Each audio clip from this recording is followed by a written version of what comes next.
salve às pretas e aos pretos, quem fala é Verônica. Este é o segundo episódio da 6ª temporada do Letras Pretas, um programa em que falamos sobre cultura, política e literatura, sempre em diálogo com a obra e o pensamento de mulheres negras. Esse programa nasceu do projeto Letras Pretas, que tem como objetivo estudar a produção intelectual e cultural de mulheres negras. O projeto é coordenado pelo professor Henrique Marques Amin e pelas alunas Amanda Lourenço e por mim, Verônica Silva. Também participam do programa de rádio as alunas Ana Beatriz Santos, Milena Brandão e Rione Rosa. Quinzenalmente publicamos resenhas e ensaios no nosso blog, no endereço letraspretas.com.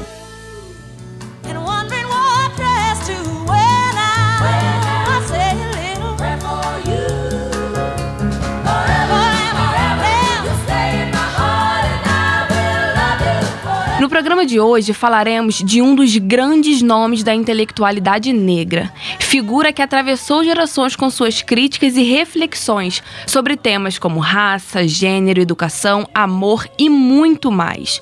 Suas teorias atravessaram as fronteiras estadunidenses, alcançando movimentos feministas de todo o mundo. Sem dúvidas, uma das maiores vozes contemporâneas sobre crítica feminista. Mas afinal, que voz é essa, Rione? É a Gloria Jean Watkins, mais conhecida como Bell Hooks, que, aliás, adotou esse nome em homenagem à sua bisavó, Bell Blair Hooks. Mas a curiosidade é que ela assinou seu pseudônimo com letras minúsculas, porque queria evidenciar sua produção intelectual, não a sua figura. Bell nasceu no sul dos Estados Unidos em 25 de setembro de 1952 e, infelizmente, deixou a gente recentemente, em dezembro de 2021, aos 69 anos. O que, sem dúvidas, foi uma morte prematura que comoveu as mais diversas camadas da sociedade, inclusive a brasileira. Isso porque as teorias de Bell, como a gente vai ver, extrapolaram propositalmente os muros da universidade. Filha de uma empregada doméstica e de um zelador, Bell Hooks frequentou escolas públicas para negros porque, na época, ainda havia políticas segregacionistas nos Estados Unidos. Já na adolescência, Bell passou a frequentar escolas integradas, onde, obviamente, ela sofreu muito racismo por estar em um espaço ocupado majoritariamente por brancos. Bell se formou em literatura inglesa na Universidade de Stanford, fez mestrado na Wisconsin e doutorado na Universidade da Califórnia, onde pesquisou sobre a escritora, também estadunidense, Toni Morrison. Em 1976, Bell iniciou sua carreira docente na Universidade do Sul da Califórnia, sobre estudos étnicos, e deu continuidade à carreira dando aula em outras universidades norte-americanas, lecionando sobre estudos afro-americanos e estudos sobre mulheres. Bell publicou mais de 30 livros. Entre eles estão Eu Não Sou Uma Mulher, Tudo sobre o Amor, Novas Perspectivas, Ensinando a Transgredir, A Educação como Prática da Liberdade, O Feminismo é para Todo Mundo, Políticas Arrebatadoras, Olhares Negros, Raça e Representação, Teoria Feminista da Margem ao Centro, Erguer a Voz, Pensar como Feminista, Pensar como Negra e muitos outros. O livro Eu Não Sou Uma Mulher foi o seu primeiro livro, publicado em 1981. E esse livro foi considerado um dos 20 livros mais influentes escritos por mulheres nos 20 anos anteriores, segundo o site Publish Weekly, especialista em produção literária. Em 1991, Bell foi premiada com The American Book Award, um dos prêmios literários mais notáveis dos Estados Unidos. Dentre alguns nomes que influenciaram suas reflexões estão Malcolm X, Martin Luther King e o educador brasileiro Paulo Freire. É interessante, Beatriz, que já no título desse primeiro livro, a Bell estabelece uma conexão com o discurso Não Sou Uma Mulher, da abolicionista e ativista pelos direitos afro-americanos Sojourner Truth. Um discurso denúncia para expor a diferença de tratamento entre mulheres brancas e mulheres negras. Quer dizer, o que hoje discutimos e conhecemos como interseccionalidade. O ser mulher não é universal. Elementos como raça e classe delimitam um lugar social específico para esses corpos. E pensar que o termo interseccionalidade foi cunhado apenas no final do século XX me faz refletir sobre o processo de teorização que a própria Bell fala no livro Ensinando a Transgredir, a Educação como Prática da Liberdade. Vou ler aqui para vocês o que ela fala em um dos seus ensaios. A posse de um termo não dá existência a um processo ou prática. Do mesmo modo, uma pessoa pode praticar a teorização sem jamais conhecer, possuir o termo. Assim como podemos viver e atuar na resistência sem jamais usar a palavra feminismo. E é exatamente isso que ocorre com a noção de interseccionalidade, né? Mulheres negras já vinham, através de suas experiências, discutindo essa noção. E só muito tempo depois, ela foi teorizada na academia. É importante falar, Verônica, que até hoje é necessário demais trazer para a discussão esse termo, evidenciando como as diferentes opressões se articulam, né? Até porque diferentes vertentes do feminismo não reconhecem, por exemplo, a especificidade de ser uma mulher negra e pobre. Discutir interseccionalidade continua sendo uma discussão atual e necessária, tanto que intelectuais negras continuam levantando essa reflexão. Isso ocorre em todas as áreas, né, galera? E na academia, que é um espaço completamente racista, não seria diferente. A Bell, inclusive, fala sobre o pacto que há entre acadêmicas brancas e acadêmicos brancos para desvalorizar a produção intelectual de mulheres negras, definindo essa produção como não teórica. Quer dizer, dentro desse contexto, o que prevalece é a identidade racial, o ser branco.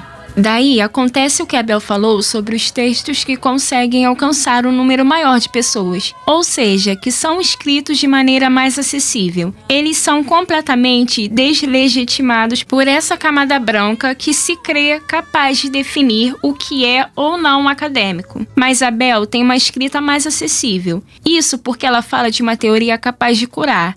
E para isso, essa teoria precisa andar lado a lado da prática. Essa teoria precisa ser acessada por todas. Essa teoria precisa chegar em quem não ocupa o espaço da academia, porque só assim ela será esse local de cura defendida por Bell. Quer dizer, uma teoria capaz de, efetivamente, propiciar mudanças estruturais. Gente, e o amor na produção da Bell? Eu acho importante a gente falar sobre essa temática, porque ainda é um assunto muito caro pra gente, né? A gente sabe como o amor é socialmente destinado para um corpo específico. De um lado está ele, o corpo branco, um corpo frágil que merece todo o amor.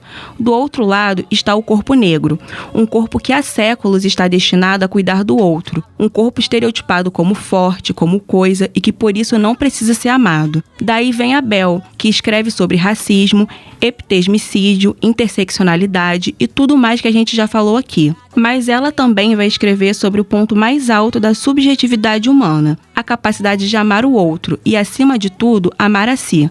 Gente, uma mulher negra que se dedica a escrever sobre afetividade é por si só um ato revolucionário. E o amor era a temática favorita da Bell, né? Ela escreveu uma série de livros sobre esse tema no início dos anos 2000, um deles, All About Love, que foi traduzido em 2021 para o português pela editora Elefante. Tem uma entrevista que foi traduzida por Isadora Sklow, que a Bell fala sobre muitas questões que atravessam o amor e como é importante a gente desenvolver um olhar cuidadoso para a gente mesmo, que é o amor próprio. É interessante porque ela vai dizer que o amor próprio é o caminho, inclusive, contra a competição feminina, que é uma das estratégias do patriarcado para se sustentar, né? Porque a falta desse amor gera insegurança. Quer dizer, se eu não tenho a prática de olhar para dentro de mim com carinho e cuidado, eu não sei o que de bonito há aqui dentro. Eu não sei o que de apaixonante tem aqui a ponto de encantar e cativar o outro. E, na verdade, isso se estende para além das relações afetivas. Está, por exemplo, no reconhecimento do extraordinário trabalho que eu faço. Isso é muito difícil sendo uma mulher negra, porque a gente lida o tempo todo com a sensação de insuficiência, de que é pouco, de que sabe pouco, de que faz pouco. E isso para a Bell é a ausência do amor.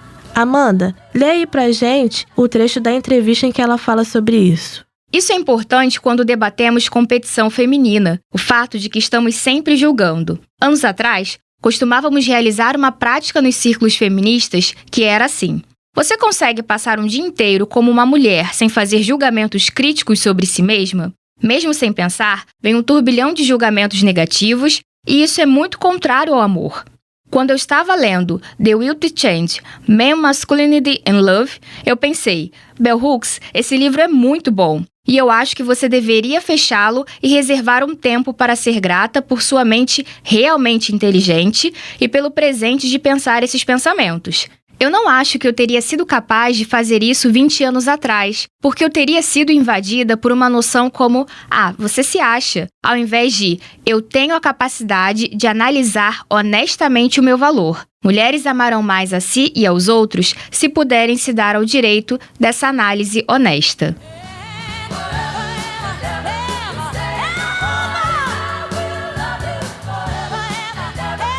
E eu acho que o que fica, meninas, é a consciência de que o amor próprio é o início de tudo, né?